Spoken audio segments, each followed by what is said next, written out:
Snow had only begun to settle across the small town when Lily started talking about him. Every night in December, right around 9 p.m., she climbed onto her bed, pressed her palms to the cold glass, and whispered, almost cheerfully, "He's back again." Her parents treated it like a seasonal game, a 6-year-old's imagination warmed by holiday cartoons and too much cocoa. Claire would come upstairs, smile, tuck the blanket around Lily, and pretend to search the dark backyard.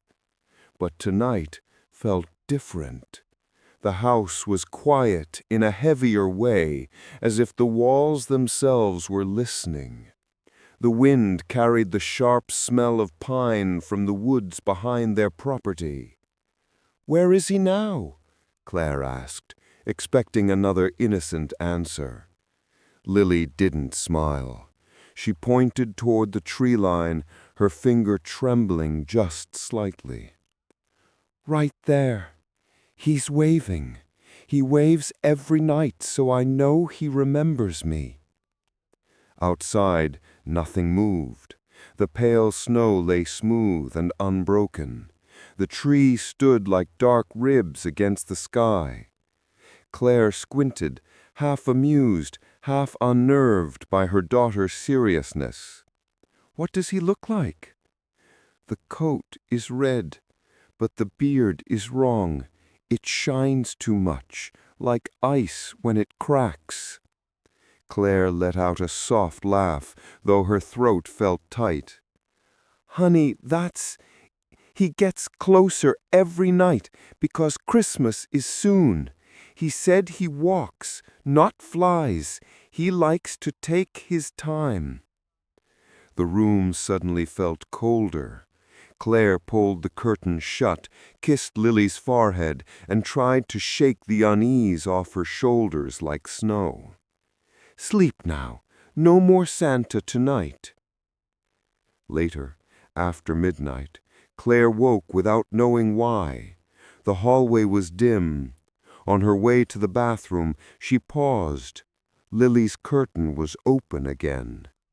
The child slept peacefully, one hand raised toward the window as if continuing a conversation in her dreams. Claire stepped closer. Outside, right beneath the window, the once smooth snow now showed an indentation, a single deep mark, as though something heavy had stood in that exact spot for a long, steady moment. She stared at it, heartbeat rising. Then, at the far edge of the woods, a shape shifted. Tall, still, too straight to be a tree. For a split second, she thought it lifted an arm. A slow, deliberate wave. Claire jerked the curtain shut, stumbling back. When she opened it again, nothing. Just snow. Just trees. Just silence. But the print under the window remained. By morning, the world outside their windows gleamed under a new layer of snow, clean and bright, except for one place. Daniel noticed it first. He was carrying out the trash when his boot sank into the powder, and he froze, staring down. A trail of footprints, wide, heavy, deeper than any normal step, led from the woods straight toward Lily's window, and then back again. Not animal tracks, not kids messing around. These looked like they belonged to someone large, someone who stood still for a long while. "Claire," he called, his voice too tight for early morning. "You need to see this." She came out with her coat half-zipped, still clutching her coffee. One look and her breath hitched. The prints were unmistakable, the shape of a boot, The deep heel, the slow measured spacing as if the walker moved with purpose. They stopped directly under Lily's window, right where Claire had seen the depression in the snow the night before. "Could be some hunter," Daniel said quickly, almost too quickly. "Or some prankster."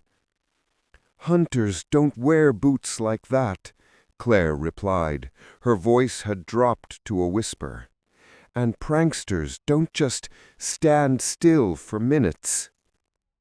Inside, Lily ate her cereal, swinging her legs under the chair. When her parents came in, she looked at them with that same calm certainty. "You saw his steps," she said simply. Daniel forced a smile. "Whose steps?" "Santa's," she answered. "He walked closer last night. He said he could see my breath on the window." Claire felt a cold ripple crawl up her spine. "Lily, what exactly did he say to you?" The girl shrugged, as if repeating something obvious. "That he always visits the children he chooses. He told me he picked me on the first night because I didn't scream." Daniel exchanged a look with Claire, the kind that said, "We'll talk later." After breakfast, he went outside with a shovel, pretending to clear the walkway, but really he followed the trail toward the woods. The prints were spaced too evenly, too heavily pressed. Whoever made them wasn't running or wandering, they were walking with intent. The footprints disappeared at the start of an old narrow path, one Daniel had never even noticed before. The wind had erased the rest. He stood there for a long moment, staring into the tree line. The silence of the woods felt unnatural, almost expectant. Behind him, back at the house, Lily's small voice floated out through the cracked window. "He'll be back tonight." She didn't sound scared. That frightened Daniel more than anything else. The next morning began with something even stranger than footprints. Claire was opening Lily's curtains when she noticed a small object resting on the inside of the windowsill, as if someone had placed it there carefully, gently, without waking the child. It was a tiny metal soldier, old-fashioned, dull with age, one arm missing. "Where did this come from?" Claire asked, turning it over in her hand. Lily sat up in bed, rubbing her eyes. "He left it for me," she said, softly, as though this were the most natural thing in the world. Claire's pulse quickened. "Who did?" Lily tilted her head. "Santa. He said I should start getting ready. These are memories he saved." Claire felt her stomach twist. Memories of what? But Lily only shrugged, distracted now by rearranging the toy on her nightstand, placing it with surprising care, as though it were precious instead of broken junk. When Daniel saw the soldier, he almost laughed, a single nervous exhale. "Probably came from her toy box," he muttered. "She's mixing things up." But Claire checked. No toy like that existed in the house. That afternoon, determined to end the mystery, Daniel set up a small camera on the windowsill outside Lily's room. A simple motion-activated model. Cheap, reliable, nothing fancy. "If someone's creeping around here, we'll catch them tonight," he said. Though Claire nodded, though the reassurance didn't settle in her chest the way it should have. That night, the house quieted early. They kept Lily's door slightly ajar, listening for any movement. At 9:04 p.m., right on schedule, she whispered, almost joyfully. "He's here." Daniel checked the monitor. The camera outside had flickered once, just once, then returned to a blurry, distorted fog, as though the lens had frozen over from the inside. There was no clear image, only shifting whiteness, a shape, maybe, or maybe nothing. Upstairs, they found another gift on the windowsill. A red and gold Christmas card, brittle with age, its edges yellowed. Inside, a looping handwritten message read, "For the special one." No signature, no date. Daniel swallowed hard. "Lily, did you open the window?" She shook her head. "He puts them through the glass. He told me he doesn't like doors." Claire felt cold from the inside out. Both parents stood there, not speaking, not breathing, while Lily traced the old card with a fingertip, humming a tune neither of them recognized. Outside, the camera blinked again, and for a split second, the fog parted, just enough to show something tall, red, and terribly still at the edge of the woods, watching, as if waiting for permission to come closer. Daniel didn't sleep at all that night.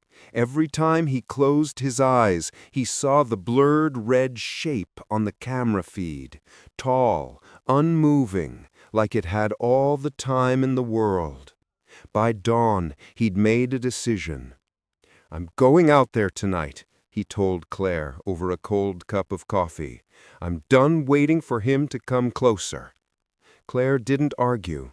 She looked exhausted, frightened in a quiet way, the kind of fear that sinks in slow. That afternoon, while Lily napped on the couch, Daniel walked the property again. The snow crunched under his boots, crisp and undisturbed except for the same trail he'd seen the morning before, the heavy print-prints leading directly to Lily's window. He followed them once more, but this time he went deeper into the woods. The air grew colder with every step. Branches arched overhead like old ribs. Somewhere far off, a crow screamed. The prince led him to that same narrow path, thin, overgrown, almost invisible unless you were looking for it. He stepped onto it, testing the firmness of the snow. A sudden voice behind him made him flinch. "You shouldn't walk that way." It was Mr. Holloway, the elderly man who lived 2 houses down, bundled in a coat too big for him, breath clouding in the cold. Daniel had never seen him out this early. "Why not?" Daniel asked, trying to sound casual. Mr. Holloway didn't answer at first. He stared at the path with an expression Daniel couldn't read, something between dread and resignation. Finally, in a low, brittle voice, he said, "Because someone else already does." Daniel frowned. "You mean the person leaving tracks?" "Person," the old man repeated, as if testing the word and finding it wrong. "Every December someone sees him. Only one child, never more. Always says he's waving. Always says he's choosing." Daniel's heartbeat thudded in his ears. "Choosing what?" Mr. Holloway looked at him with a tired sadness. "I don't think you want that answer." But Daniel stepped closer. "Did your family see him?" The old man's lips trembled just barely. "My brother did. Long time ago." Before Daniel could ask more, Mr. Holloway turned away, shuffling back toward the houses. "Keep your daughter inside after dark, and whatever you do, Don't let her wave back." That night, Daniel sat in the backyard with a flashlight, bundled in layers, breath steaming in the air. He positioned himself between the house and the woods, ready. At 9:03 p.m., the wind stopped completely. No rustling, no distant animals, just silence, thick, absolute. From Lily's window upstairs came her small whisper, "He's here." Daniel lifted the flashlight. The beam caught nothing but falling snowflakes. Then, at the edge of the trees, something stepped forward. A tall shape, slow, deliberate, red fabric catching the faintest glint of light. It didn't come closer.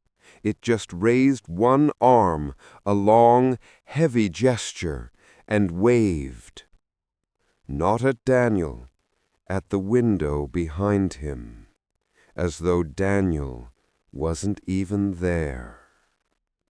The next morning, Claire couldn't sit still. The memory of that tall red figure, Daniel's shaken voice describing it, Lily's calm acceptance of it, twisted her thoughts into knots. She needed answers, any answers, even vague ones. So she drove to the small public library in the center of town, a quiet brick building that always smelled faintly of dust and old glue. The librarian, a woman with silver hair in a tight bun, raised an eyebrow when Claire asked for local archives from previous decades. But she didn't ask questions. She simply led her to the basement.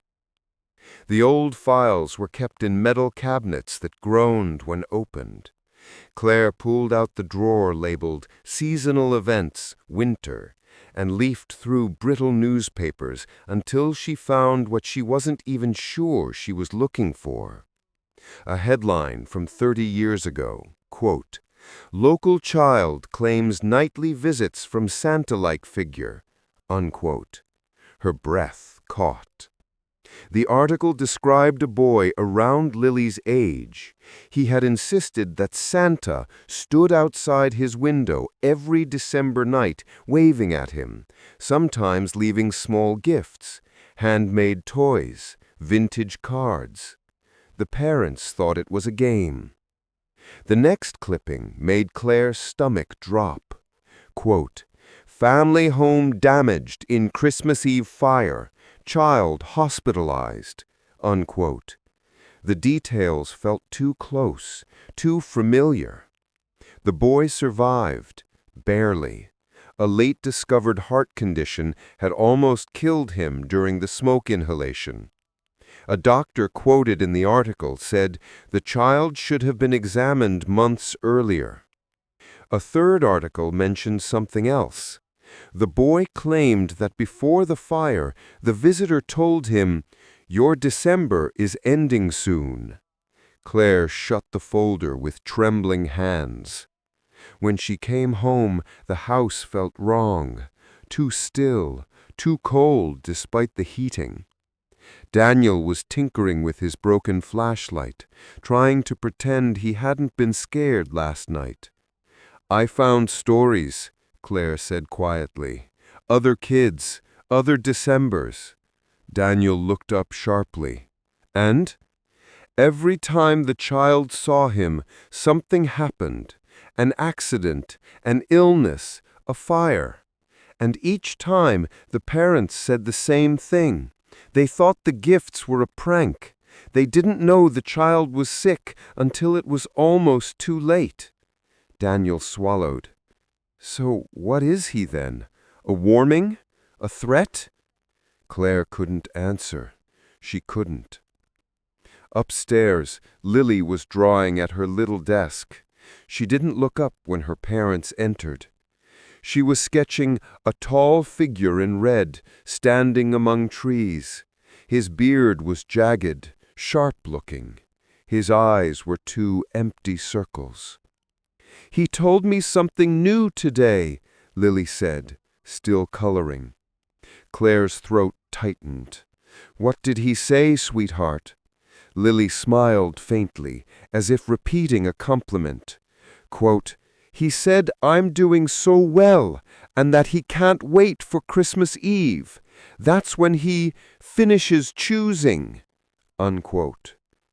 Outside, in the fading afternoon light, something red flickered between the trees, gone before Claire could make sense of it. The woods felt like they were holding their breath. By the time December reached its midpoint, the tension inside the house felt like a second winter. Quiet, heavy, creeping into every room. Claire and Daniel finally agreed they would leave. Just pack what they could, drive to Claire's sister for the holidays, and come back when December was safely behind them. But the house seemed to resist the idea. The morning they planned to go, Daniel found the car half buried under a sudden drift of snow, though the driveway was clear the night before. The battery was dead. The engine wouldn't even cough. Claire tried calling for roadside assistance, but the power flickered twice, and then the landline went silent. Even her cell had only one weak bar. By afternoon, snow began to fall again, thicker this time, twisting through the wind in tight spirals. Visibility dropped until the world outside the windows blurred into a white wall. They were stuck. Lily didn't seem upset. If anything, she looked relieved. "He said bad weather makes it easier for him to visit," she murmured while brushing her doll's hair. "Snow covers the paths he needs." Claire felt cold inside her ribs. "Honey, who told you that?" Lily blinked at her as if confused by the question. "Santa, Mommy. He likes when everything goes quiet. He said silence is his favorite sound." That night, silence came in a suffocating wave. The storm dulled the usual creaks of the house, muffling every noise until even breathing felt too loud. Claire and Daniel took shifts staying awake. Around 2 a.m., Claire dozed off on the couch for what felt like seconds, until she heard the soft click of a door latch. She bolted upright. The front door was cracked open. A thin line of snow snaked across the floor. "Lily?" she shouted, panic already clawing up her throat. They found her standing in the entryway, barefoot, reaching toward the open door as though drawn by a string. Her eyes were unfocused, dreamy. "He's calling me," she whispered.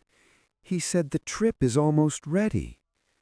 Daniel grabbed her, pulling her back from the freezing air. Claire slammed the door shut, hands shaking so hard she fumbled the lock twice. They wrapped Lily in blankets, trying to warm her tiny, ice-cold feet. She didn't resist, but her gaze kept drifting toward the window. "He was right there. I saw his hand on the glass." Claire's breath caught. "What hand?" Lily lifted her own palm and pressed it against the blanket. "A big one, with white on it. He tapped 3 times so I would wake up." In the morning, when the storm finally eased, Daniel stepped outside to check the windows. He froze. On the outside of Lily's window pane, as clear as crystal, was the imprint of a large gloved hand. A handprint made of frost. Perfect, symmetrical, and unmistakably intentional. It wasn't melting. It wasn't fading. It seemed to be waiting. Daniel couldn't shake the image of that perfect frost handprint. It clung to his mind all day, like something pressing lightly against the back of his neck. By evening, he'd made up his mind. If the thing was going to keep coming, he would meet it on his terms. Just after sunset, he bundled himself in every warm layer he owned and stepped into the backyard with a heavy flashlight and the old camping lantern. Snow creaked beneath his boots. The trees loomed like dark spectators. He positioned himself a few yards from Lily's window, close enough to intervene, far enough that he wouldn't scare her if she peeked out. Claire watched him from the kitchen, hands wrapped around a mug she wasn't drinking from. "If you see anything, you come back inside," she warned. Daniel nodded, though he already knew he wouldn't. The night settled around him slowly, like something crawling over his shoulders. The wind eased, then stilled. The silence came next. It always did. At 9:02 p.m., Lily's voice drifted through the open upstairs window in a soft, sleepy whisper. "He's almost here." Daniel gripped the flashlight tighter. His breath rose in tight white clouds. For a moment, nothing moved. Then, a faint jingle. Not bright, not cheerful. More like metal tapping gently against metal. Daniel flicked on the flashlight and swept it toward the woods. The beam cut through drifting flakes, slicing shadows apart. At first he saw nothing. Then the darkness shifted. Something tall stood between the trees, draped in heavy red fabric that barely stirred in the air. The figure didn't walk forward. It simply seemed to be there, as if the forest had been hiding it in plain sight. Daniel's pulse hammered. "Hey!" he shouted, voice cracking. "Stay away from my daughter!" The figure didn't move. It only tilted its head, slow and deliberate. Daniel stepped forward, raising the flashlight higher. "I'm warning you!" The lantern beside him flickered violently, then died. The flashlight dimmed to a weak circle. All around him the air felt unbearably still, thick, almost expectant. From Lily's window came her quiet voice again, dreamy and certain. "He's almost here." The tall silhouette lifted one arm, not to wave, but to point directly at Daniel. A sound rolled through the woods then, not laughter, not speech, just a long, low exhale, like cold air escaping from deep underground. Daniel stumbled backward, gripping the dying flashlight. The figure didn't follow. It only lowered its arm and turned slowly toward Lily's window, as if Daniel had already been dismissed. That, more than anything, made his stomach drop. He wasn't the one it had come for. He never had been. The next morning, Daniel looked like someone who hadn't slept in a week. His hands shook when he poured coffee. He didn't even pretend it was from the cold. Claire watched him silently, knowing exactly what he wasn't saying out loud. Finally, he muttered, "I'm going back into the woods today. Farther this time." Claire set her cup down slowly. "Daniel, you saw what it did. What if it wants you to follow?" He met her eyes with a numb, exhausted determination. "Then I need to know why." The woods were brutally quiet when he entered them. Not peaceful, empty, like sound itself was avoiding the place. He followed the same narrow path where the footprints had vanished days earlier. The snow here was disturbed again, pressed down by something heavy, but never dragging, never stumbling. Whatever walked here knew every step. After nearly 20 minutes, the trees opened into a tiny clearing he'd never seen before. At its center stood an old cabin. If it had ever been lived in, it hadn't been for decades. The roof sagged under a thick crust of snow. One shutter dangled from a rusted hinge. Icy vines crawled across the walls like veins. But inside, there was light. A faint, trembling glow too warm to be natural in a place like this. Daniel's breath lodged in his throat. He eased the door open. It groaned like something being awoken against its will. The cabin's interior was shockingly clean. No dust, no debris, no sign of animals. Instead, the shelves were lined with boxes, dozens of them.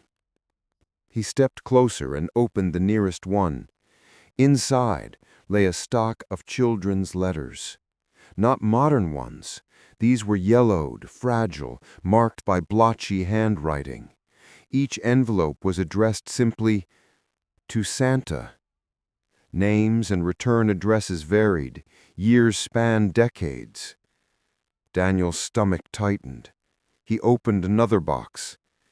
Old Christmas cards, handmade drawings, broken toys. Every item looked like something a child had once treasured and lost. At the far wall was a larger crate. Daniel hesitated, then lifted the lid. Newspapers filled it, articles pinned together by rusted paper clips. Missing children, house fires, sudden illnesses, accidents on Christmas Eve. Each clipping circled a single detail. Child reported seeing a Santa figure prior to incident. Daniel stumbled backward, gripping the edge of the crate to steady himself. So it wasn't new. It wasn't random. This thing had been visiting families for decades, maybe longer. A soft sound broke the frozen stillness. A knock. 3 slow taps. Daniel spun around. At the cabin's lone window, a large gloved hand rested against the glass.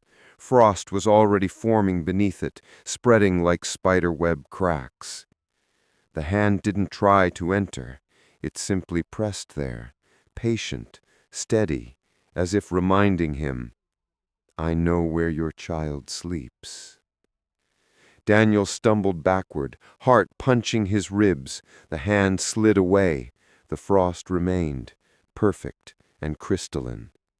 He bolted from the cabin, branches whipping at his coat, breath tearing out in clouds. Even from deep in the woods, he heard it, a faint jingle. Not cheerful, not bright, a metallic warning. He didn't stop running until he saw his house through the trees, and on Lily's window, even from a distance, he could see it. Another handprint, smaller this time, as if the thing had pressed its palm exactly over hers. Daniel burst through the front door, still half covered in snow, heart hammering as if the woods had chased him all the way home. Claire looked up from the couch, startled by the sound, but something in Daniel's face made her rise without asking a single question. "Where's Lily?" he breathed. "In her room, drawing again. Why? What happened?" Daniel didn't answer. He couldn't find the words. He simply took her hand and led her upstairs. Lily sat at her desk, humming a soft, monotone melody, as though she'd forgotten what real songs sounded like. Her newest drawing lay in front of her, a tall, red shape holding a smaller shape by the hand. Both stood at the edge of a forest of black lines. Claire knelt beside her. "Sweetheart, do you feel okay?" She shrugged. "My chest feels tight, but Santa says that's because I'm getting ready." "Ready for what?" Daniel felt his blood run cold. "The trip," she said, as if this was obvious. "He said some kids only get one December, so he tries to make it special." Claire scooped Lily into her arms before she could say more. "We're going to the clinic," she said, trying to sound calm, "just to make sure everything's all right." Lily didn't fight. She simply rested her head against her mother's shoulder, too limp, too quiet. At the clinic, the nurse frowned after listening to Lily's heartbeat. then frowned deeper after running a second test. When the doctor arrived, he looked grave in a way that made Claire's hands go numb. "Your daughter has a congenital heart defect, one that should have been caught earlier. She's stable for now, but this could have been life-threatening if it continued unnoticed." Life-threatening. Claire felt the room tilt. Daniel gripped the back of a chair so hard his knuckles turned white. The doctor continued gently. "We need to transfer her to the regional hospital tonight. She'll need surgery soon. It's fortunate you brought her in when you did." Fortunate. That word echoed strangely. Later, while Lily slept in the hospital bed, hooked up to monitors that beeped with unnerving irregularity, Claire sat beside her daughter and whispered, "Why didn't you tell us your chest hurt?" Lily stirred. Her voice was small. "I did. To him." Daniel stepped closer. "What did he say?" "He said that he only comes to the ones who need help. He said he visits when time gets short, so someone notices." Claire and Daniel froze. Those old newspaper clippings, the accidents, the illnesses, had they all been warnings? Not curses, but signals, a way of drawing attention before it was too late? But before they could process the thought, Lily added something that made the lights in the room seem to dim around them. "He said he's not done yet, because Christmas Eve is the choosing day." "What does that mean?" Claire whispered. Lily's eyes fluttered open, glassy with exhaustion. "He said sometimes he chooses who leaves, and sometimes he chooses who stays."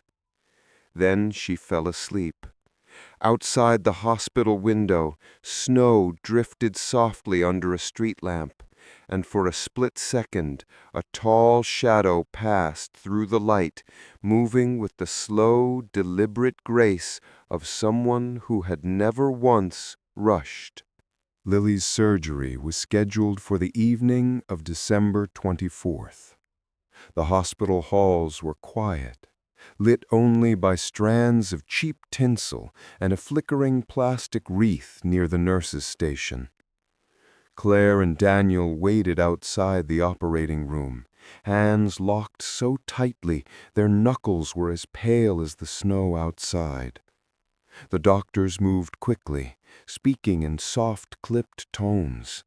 Lily had been brave before they took her in, too brave, almost calm. "He said I'll be okay," she'd whispered as the nurse wheeled her away. Daniel didn't ask who he was. He already knew. Hours crawled by. The wall clock ticked like a heartbeat. Claire tried not to hear it. At 11:52 p.m., the overhead lights flickered, once, then again, as though something brushed past the wiring. A nurse hurried by, muttering about the storm interfering with the power grid. But Daniel felt it. A shift in the air, a cold that reached bone. He looked toward the tall window at the end of the hall. Snow blurred the glass, but slowly, gradually, a shape began to form beyond it. A tall figure, broad shoulders, a coat the color of old dried berries, and a beard that glimmered like fractured ice. It stood perfectly still, framed in the window like a portrait, watching them, waiting. Claire gripped Daniel's arm. "No, not now, not tonight!" But the figure didn't move closer. It simply raised one hand and rested it against the glass. Frost bloomed beneath its palm like white fire, spreading outward in delicate veins. Daniel stepped forward despite every instinct screaming not to. "Please," his voice broke, "you've done what you came to do. She's getting help. Just let her stay." The figure tilted its head slightly, almost considering. Then, a sound behind them. The operating room door opening. A surgeon stepped out, mask lowered, eyes soft with relief. "She made it," he said gently. "The surgery was a success. Your daughter's going to be just fine." Claire collapsed into Daniel's arms, sobbing with a release she couldn't contain. When Daniel looked back toward the window, the figure was gone. Only a fading frost handprint remained, already dissolving into the glass. Weeks later, after Lily was discharged and the family prepared to leave the town for good, a package arrived with no return address. Inside was a single old-fashioned Christmas card. On the front, a snowy forest. Inside, 2 words written in careful looping script. "She stays." No signature, no explanation. Claire threw the card into a drawer and never opened it again. But sometimes, years later, when December nights grow too quiet and the woods outside seem to stand a little too still, Daniel swears he can hear it. A faint jingle, metal on metal, not loud, just watching. And he knows the choosing never truly ended.